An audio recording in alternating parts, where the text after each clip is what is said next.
Everybody, welcome to the $2 Sports Show. It's the daily grind, Friday morning edition. I got my guy, my co-host of the $2 Sports Show, Uncle Buck, Drew Gann, with me here today. Drew, how's it going early this morning in Northeast Mississippi? It is early, but it is not as cold as it once was. I walked outside. I was like, I could use shorts today. It's up to a balmy 34 degrees in Ripley, Mississippi. And so all things are good. Yeah, I got a Grizzlies game tonight. I've got a weird weekend coming up. So we'll talk about that at the end of the show. But, little daddy daycare going on this week. That sounds fun. Yeah, this morning it was weird. When I woke up and I told Siri to turn my alarm off, she said, "Don't call me Shirley."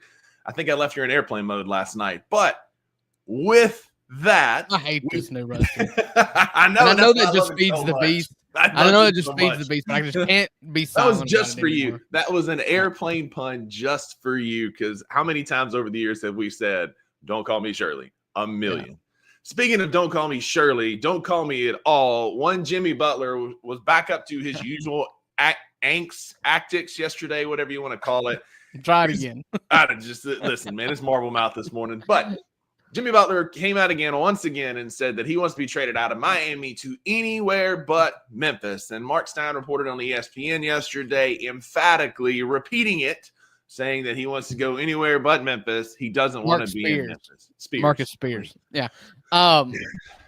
Listen, I'm not going to pretend like it doesn't sting a little. Like, that's not the kind of storylines. Yeah, I mean, just the narrative it sucks. And it's one person's opinion, and that's what people have got to remember. Like, I don't know why Jimmy Butler doesn't want to come to Memphis, but I don't think it's because he's dodging teams that are in the top 3 of their conference and looking to make a playoff run. Like, I don't know what you want. It's obvious. He has said, "I want to re-sign for a supermax deal wherever I go." He knows he's not going to get that in Memphis because we're paying Jerry and we've got other things coming up. He's not going to get that kind of deal in Memphis. This is purely a money move. He obviously doesn't care about winning, because if he did, he would be saying, "Please send me to Memphis," because with this core, his talents would make us a finals contender. But this is purely a money move. I agree. The optics suck. It's kind of Andre Iguodala all over again. The optics aren't great. Forgotten about that. The optics aren't great. Like, it sucks that we're getting drug in the news like this. But at the end of the day, we're gonna dodge a bullet. We truly are missing his drama. And I'm over talking about Jimmy Butler. It's the last time you'll hear me talk about Jimmy Butler. He's trying to get paid. Go anywhere else but my Grizzlies. Yeah, I just listen, do what you got to do. I don't feel like that I'm always protective of the Grizzlies narrative, especially like nationwide and these.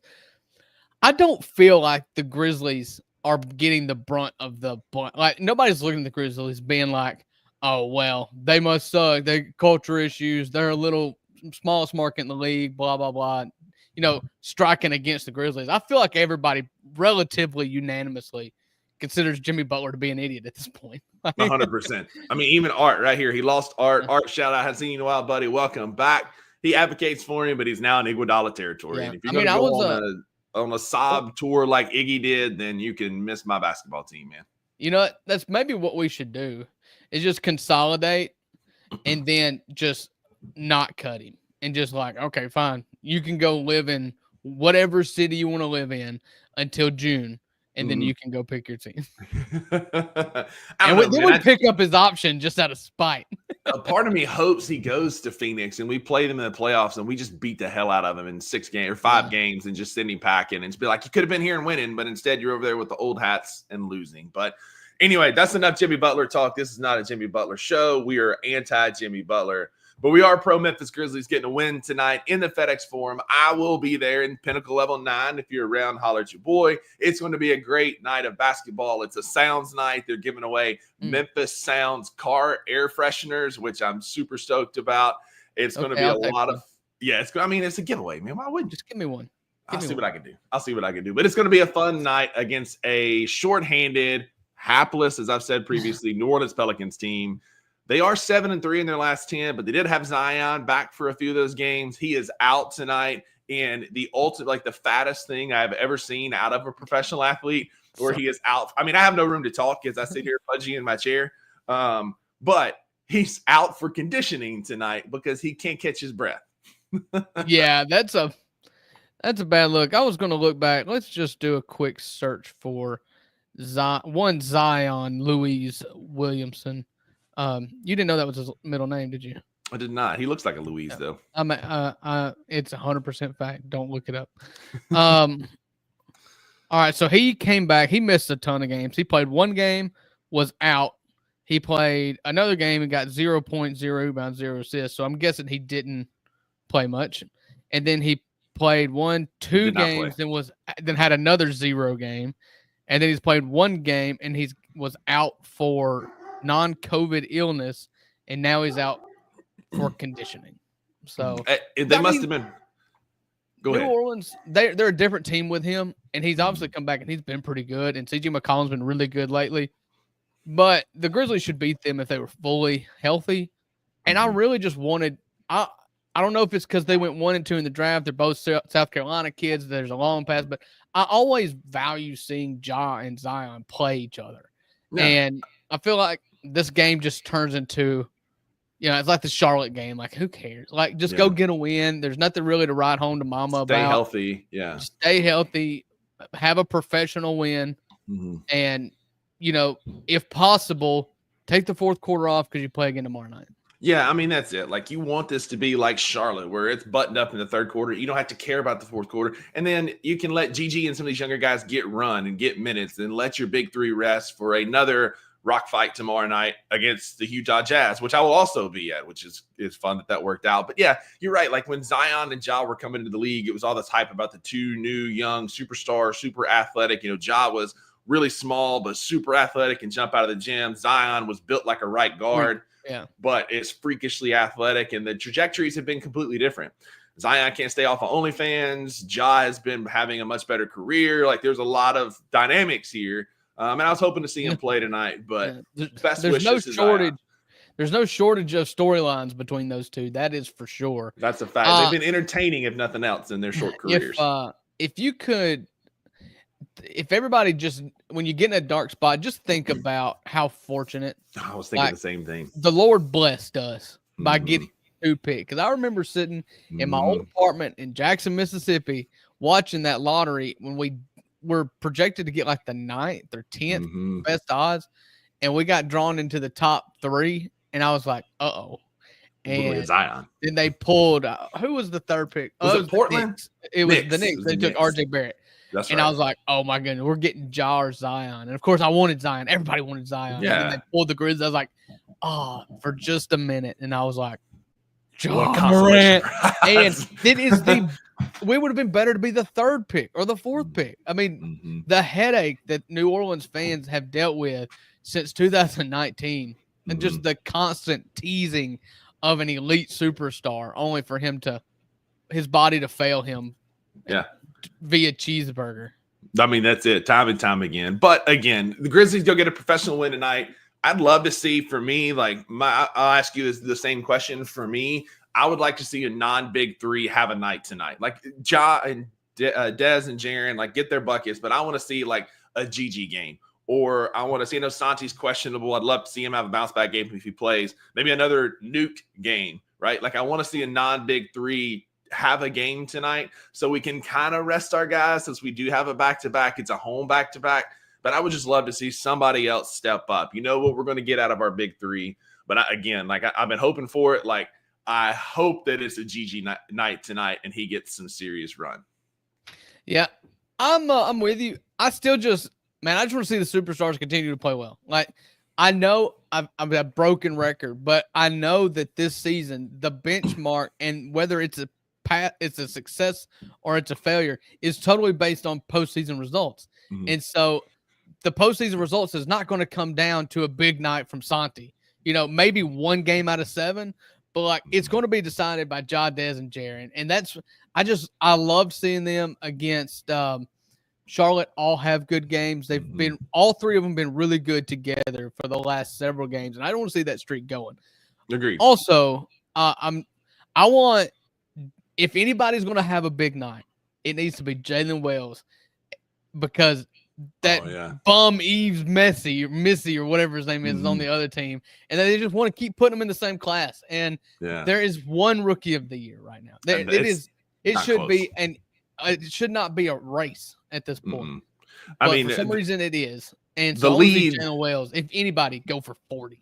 The lead tweeted out yesterday that there was that he's leading the rookies in just about every single statistical category. And I don't understand how the NBA can still look at this and make him not the rookie of the year. He's first in scoring per game, first in 3 points made per game, second in percentage, first in plus minus, first in offensive rating, and second in win shares. I mean, he's like, that's rookie of the year type beat, and he can't get any respect. I don't know what more you want this kid to do in order to get respect. Like, it's just like mind blowing the Memphis hate that a great young basketball player is having to experience right now.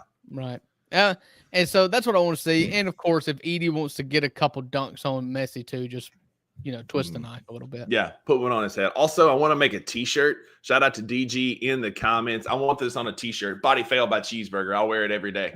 Body by cheeseburger. Body by cheeseburger. Though I am more of a hamburger guy. Hot take. Maybe I was just done this yesterday. I don't like cheese on my burgers because I've never been a cheese on a burger guy. I like the taste of the hamburger without the cheese and the mess. You can take me off. That's fine. At least I didn't say I put mayonnaise on it because I don't do that. You're welcome for that. You can leave me on the stage for no mayo. Mayo is the worst. My wife, I make Drew's the breakfast in the morning. I make breakfast in the morning. That's kind of my role. I really just make eggs. I'm no chef. But she wanted like a breakfast sandwich this morning. She's like, put mayonnaise on it. And then she was like, oh, it's so good. Take a bite. And I was like, no. She's like, there's no mayonnaise on this. I was like, no, you don't understand.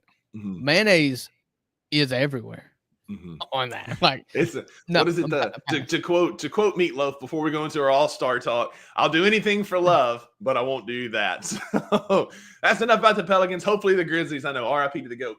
But hopefully the Grizzlies get a great win tonight as we're getting closer to All-Star Weekend. The All-Star voting wrapped up this week, and Uncle Buck shared a really good stat that I want him to talk about here in just a minute. But we have our starters. So far we have on the Eastern side, which doesn't matter because the Grizzlies don't play in the East. You got Jalen Brunson, Donovan Mitchell, Cat, Jason Tatum, and Giannis are your starters. I have no beef with that. I mean, these guys have been playing really well. You talked about yesterday on our show, the resurgence of Cat. Jalen Brunson is a fun watch. Donovan Mitchell has been otherworldly. And then Tatum and Giannis are both name votes, but also, they're good players. Any thoughts about the East before we shift to the West?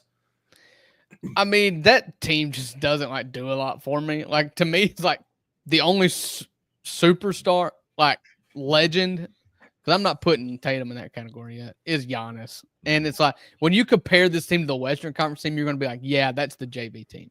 Yeah, agreed. Because speaking of that, the West has SGA and then a bunch of names. Now, Jokic has been playing at an MVP times 2 level. Did you see his stat line last night? Did you see that? That heave. I was getting to that. So he finished the night with 36, 22, and 17. That's a freaking that's 2K numbers. And then culminates with a full court heave to ice to put a cap on the game. What a phenomenal night for the Joker. Just a real quick, it is unfair, the fatigue that MVP voters are going to suffer from for Jokic, because he's having the best season of his career, and only because he's won 3, they're going to give it to SGA, and it's not even close. There is no more important person to any team ever than Nikola Jokic on this Nuggets team. He has been, what'd you say, 37, 22, and 17? Like, that's 2K numbers. That's video game numbers, so man. Stupid. I saw Fast Break Breakfast, and they showed the clip of him, the airmail heave, and they were like, oh, he said Jokic with the buzzer beater from just inside the 3-point line. Like, the other 3-point line. Yeah. And it's just so funny. I was talking about him with Maggie not long ago about how much he hates his day job of playing basketball, but yet he's the best in the world at it. Like he just wants to race horses and go back to his home country. He has no desire to play basketball. He doesn't even want to do a parade when they win a title. but he's the best in the world at his job. Yeah. I wish I was so effortlessly good at something. Same, that. man. Like there's like I can't think of a single thing that I am that good at. Not a single thing. Maybe he's watching Netflix. Yeah, maybe sitting on. I was about to say maybe putting a rear end in a recliner, and that's about it. Olympics for sitting on my tail and streaming TV shows. I mean, that may be it. So DG poses a question: who's going to be the first pick for teams? Like who's going to be? Because we got Charles, we got Shaq, and we got Candace Parker are making the picks. Kenny Smith. Kenny Smith. And right. Candace Parker is going to be the coach of the Rising Stars team that makes it. That's right. Thank you. I knew I had that off a little bit. So who's going to be the first pick of the 24 players selected? I mean, listen, this is an all-star game, okay? So Nikola Jokic, I just went on and on and on, but you'll be the fifth one. I mean, you'll be like sixth or seventh pick. It's a popularity. Yeah. If it were me, and I know what I want to see, like I want Curry. I want to be on the team that's got Curry that's just on an absolute heater. Yeah. He's going to be the pick because he's the popular, he's the trendy name. Everybody wants him. So, of course, he's going to be first overall. But for me, it's Nikola Jokic just because he's the best player. He can pass, he can facilitate, he can shoot. He's going to give you a little bit of entertainment factor. I would pick Jokic first overall. But I agree. I think it's going to be Steph Curry. Yeah, I just they don't care about winning. Obviously, if you cared about winning, and I've went on this diatribe before, it's not the time to do it today, but like if you cared about winning, I'd pick my team differently, but it's clearly just an exhibition in which we're going to try to see the best of the best do crazy stuff. And if that's the case, I want Steph Curry. Yeah. Hey, real quick shout out. Speaking of Chef Curry, Grizz fan art on Twitter. If you don't follow him. He makes great pizzas. Maggie and I had it one night for a date night. He said, great take on the burger. No cheese also. Food knower. Thanks for hopping in and listening in this morning. But speaking of starters, Drew, you shared a stat in the group chat yesterday. Yeah. Some final voting finishing for the Memphis Grizzlies with a few surprises. So tee those up for us. Yeah, so this is per DeMichael Cole of the Commercial Appeal. He might as well be a co-host of this show as much as we use his Twitter account to cite our sources. This is where the big three of the Grizzlies ended the fan voting, the player voting, and the media voting for the All-Star game. So starting with Ja Morant, the fans finished him 7th, and I'm assuming this is amongst – I don't know if this is amongst guards or amongst just all Western Conference teams. I think because they separated it, so it was like guards and front court. So I think it's guards. Mm-hmm. So the players had him 7 as well, which is really impressive to me. And the media had him 5. Yeah. So you saw Ja Morant get serious conversation for an All-Star game starter, despite missing 18 games this year. He was really close. And you look at those numbers and you think, well, there's always a player or two that gets hurt leading into the All-Star game. And if that's the case, you could see guys see somebody like Ja Morant move into the starting lineup. Mm-hmm. The next closest was Jaren. And Jaren, he was 10th out of the fans. We didn't expect much out of the fan vote for Jaren. He's 7th among players and 6th amongst the media. So virtually in line with Ja on that one. He's another one that could be Nikola Jokic twists an ankle or, one of these. Both of these, I think what we're going to see is it feels like both of them will be reserves. Be reserves for sure. They'll be one of the 24. Yeah. And Desmond Bane, 18th amongst the fans. Again, he's not going to get the fan vote. 9th amongst the players. That was awesome. Was nice to see that he's getting a lot of credit amongst his peers. And 11th in the media. Which is also not bad because, what this tells me is, the fans aren't seeing it. They got Josh 7th. That's fine. But, the people who are day-to-day in and out of basketball, players and media that watch it closer than anybody else and are more, intimate with basketball, they know that these guys are players. Both of these, we have 3 players in the top 10 voted by players. That tells you everything you need to know, that we are universally respected, that Jimmy Butler noise and nonsense is what it is. But players like our guys, they like the product that we have, and our players, we have good basketball players, and it's recognized by the media and their peers. And it just seems to me that Ja Morant, I think this kind of cements it like he's going to be like, as long as he's at the Grizzlies, he's going to be like a 10-time All-Star as long as he stays healthy. Because despite missing 18 games and not being like the most prolific scoring season that he's had, he's still 5th in the media vote. He's still 7th amongst players, 7th amongst fans. The NBA wants him. We talk about this face of the NBA a lot. There's no better highlight reel than Ja Morant, and you want that in the All-Star game. Agreed. People want to see Ja. He's one of the most searched players across all platforms and social medias, and people crave Ja Morant. And so if you want a good product that can give you some highlight film in an All-Star game, it's Ja Morant, because passing and, like you said, he may not be scoring at the same rate, but his assist level has gone up tremendously. And you want that in the All-Star game to set up other guys. People want to see that. And so I think, like Sane said, I think Jaren of the three is the most likely to for sure get in. I feel like he's as close to a lock as a reserve as you can get. And I don't think Ja is very far behind him. Like you said, one injury, a coach may pick him up. But I think that this, like, for sure, Jaren's going to be an All-Star this year. Yeah, and I kind of want to see them on opposite teams because I want Ja to try Jaren one time. You know what I'm saying? One time. Yeah, one time. And so I want them to be on opposite teams. Another thing I wanted to get to regarding the All-Star game is I don't think it's finalized yet, but we know 3 of the entrants into the slam dunk contest. And, yeah, you put Jackson Jr. I was like, Jaren? No, not Jaren. But Stephon Castle, Matas Buzelis, and Andre Jackson Jr. being the dunk contest participants. And I'm sure they're going to add a 4th. This is 3. Andre Jackson's a rookie, right? Andre Jackson Jr. is a rookie. This is a rookie dunk contest. Like, why do we have this problem? We talked about a cash prize for the winning team of the All-Star game, and we talked about this. Like, the dunk contest has got 4 dudes in it typically. Why can we not just do whatever you've got to do? The dunk contest is more important than the All-Star game 100%. When it comes to getting votes. Like, there is no business in the 3-point contest last year being the must-see TV event. And the only reason it was is because it was Steph versus Sabrina.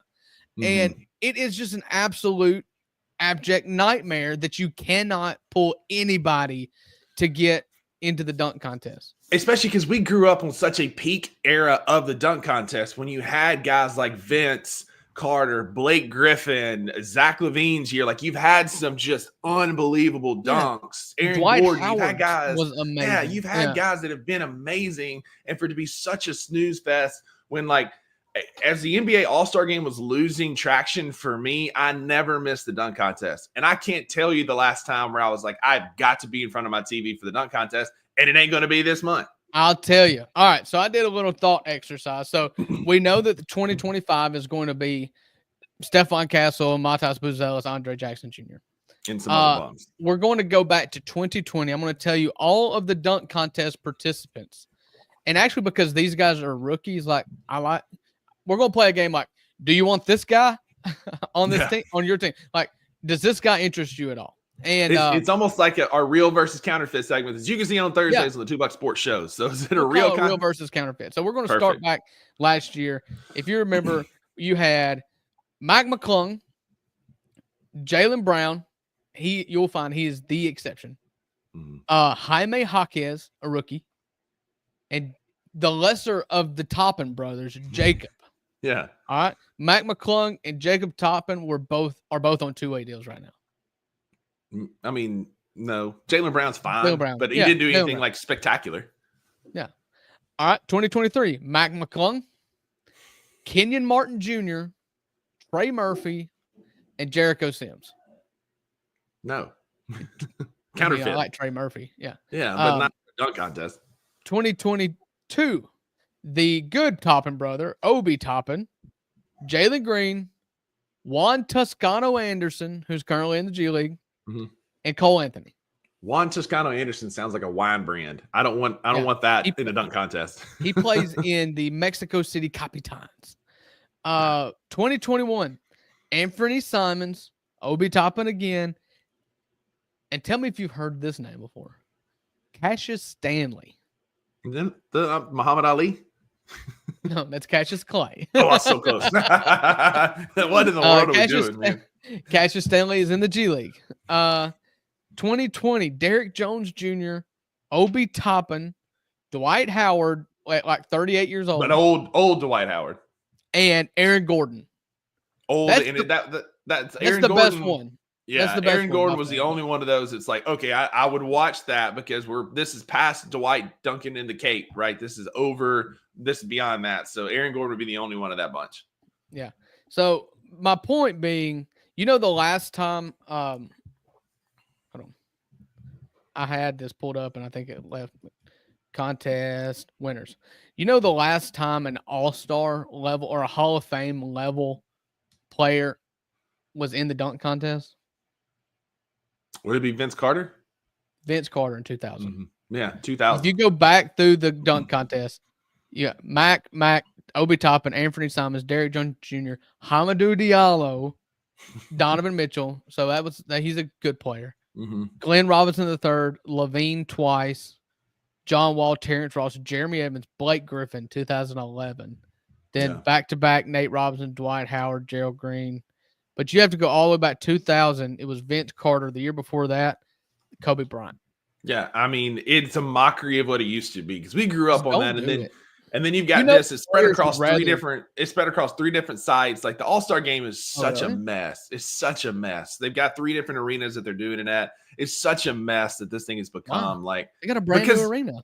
Because they're screwing this up, man. Like All-Star Weekend is such a joke for the NBA, and they're trying to make it exciting with this draft. And like it all boils down to like the NBA is trying, but it's the players, man. The players don't do they don't do the dunk contests. They don't participate in the All-Star game. They don't give a crap. It's just like another time for them to be on TV. Like if the players like locked in and bought it, I'm not asking for it to be finals level intensity, but give me something worth watching. Give me some guys that are willing to like. It's a travesty, honestly, that we never saw LeBron James in the dunk contest, that we haven't seen John Morant in the dunk contest. Like there are some elite level athletes that we're missing out on because we don't incentivize it enough or push for it enough. But that would be like a prime, like Ja versus LeBron would and Ant would be like prime time. Like that would be the highest rated dunk contest in a long, long time. Yeah. I can't remember a dunk contest that was exciting to watch since Aaron Gordon got robbed by Zach LaVine. Yeah. And that was when Aaron Gordon was on the Magic and Zach LaVine was on the Timberwolves. So that's how long it's been. Listen, I know this is every player. This is an 82-game grind of a season. I get that. I'm sure there's nothing that LeBron and all these superstars want more than a few days in Cancun. Like, I'm sympathetic to that. However, this is an entertainment product, and you're not entertaining. Mm-hmm. And so I don't know. This is the thing. I talked about the All-Star game. Like, I know this is a weird format where you got the 4 teams and you're playing in a bracket and whatever. Like, it's not ideal. But I don't blame Adam Silver for having to trying to get creative. Anything that he can get a spark out of this game. And he's going to end up doing something weird with the dunk contest, too. John Morant has said in the past, it'd take $1 million for him to do it. Mm-hmm. Are we short money? What's the revenue look like? I'm sure you're making billions here. Yeah. Pony up, man. Make it happen. So enjoy the All-Star game or not. It's up to you. It's not going to be the best product. It's not going to be must-watch TV, unfortunately, once again. But All-Star Weekend is coming up just after the trade deadline, which I'm sure there'll be plenty more content coming out before then. Luke Kennard needs to be in the three-point contest. Since not getting traded for Dorian Finney-Smith, he's played 10 games. He's at 13 points per game, 4.5 rebounds, 4 assists, 54% from the field, 54% from three. Mm-hmm. I mean, a walking Human Torch right now, should be in the three-point contest. But that's enough basketball for today. We are running long, so we're going to go right into the last of our segments. It's the Weekend Outlook. We do other things besides watch basketball, talk basketball, though my weekend's going to consist of a lot of basketball, and I'm not necessarily mad at it. I'll happily go first, and then I'll let you kind of wrap us up, Uncle Buck. But for me, I will be in the FedEx Forum tonight for the Pelicans game. And I'm excited. Tacos and Ghana is going to happen. Get prepped, get ready. It's going to be a good night, good basketball night. Hopefully we get a professional win. And then for the first time in my career, I'm doing it back-to-back. So y'all pray for my hamstring and my calves as I'm going up and down them steps. So we've got the Jazz game tomorrow night. So tonight is one of my season pass games, and tomorrow night is my Christmas gift to my nephews. I always get them Grizz tickets every year. It's a bit of a selfish gift because I take them to the game, extremely. but it's 100% so for me to go to the game, 100%. And so we actually got shoot-around passes, too. We're going to get there early. We're going to be able to be courtside for shoot-around. I'm hoping we can get an autograph or two and maybe a fist bump or two from the guys. And so super excited for that. And like I said, should be a good weekend of basketball. Hopefully 2 professional wins. But thoughts and T's and P's for you boys. I'm out late on the FedEx Forum 2 nights in a row. Yeah, Monday morning he's not going to he's going to call into work. It's like DNP rest. He just pulled a back-to-back. He can't handle it. He can't do it on Monday. Yeah. So don't expect Rusty to work much on Monday. I'm going to be like Zion. I'm going to be out for conditioning is what it's going to be. Rusty, PTO-conditioning. Ain't built for it. Not no more. So speaking of Christmas presents, we did, and I talked on our show right after Christmas, for our kids, we did more experiences for their the big Christmas gifts rather than toys that they won't play with. And so like we got my son the kids game day pass for the Grizzlies. That's February 8th, where he gets to go in the practice gym and shoot around for a little bit. And but for my daughter, my 10-year-old, we got her concert tickets in Huntsville, Alabama. And so my wife and daughter are leaving tonight to go to Huntsville to a Christian music concert for this band that my daughter loves. And then they're going to stay the night at my father-in-law's house and outside of Florence. And your boy is on daddy duty. So Rusty, if you don't think that the game sounds fun enough, feel free to come co-parent with me, because I'll have an almost 3-year-old and an almost 1-year-old along with a 7-year-old at the house. And it's a recipe for chaos. You're talking T's and P's. Yeah. Them kids may be in bed at 6:30 p.m. tonight. They all get a little Benadryl in their nightly milks, right? Right. Yeah. Knock them little kids out. See y'all in the morning. That's why I'm not a parent. But that's going to do it for our show today. Thanks for joining us. Luke, we missed your brother. He was out today for work. Thanks for letting two fools lean in and take over the show for you today. We appreciate you, man. And Drew, thanks for getting up early and joining us on this Friday. Hopefully you're co-parent. If y'all see smoke coming up at a house in Ripley, Mississippi, just know Uncle Buck has everything under control because he is a Power Ranger. Let me know. Let me tell you something right now. Like, things go so smoothly when daddy's around, because there is no friend in this house. Mama's your ally, daddy's your enemy. That's it. Iron fist, like Dwight pounding the podium up there with the iron fist. But hey, y'all enjoy your Friday. Have a great weekend. Uncle Buck and Luke will be back on Monday. Be a friend to somebody who needs a friend. Go Grizz.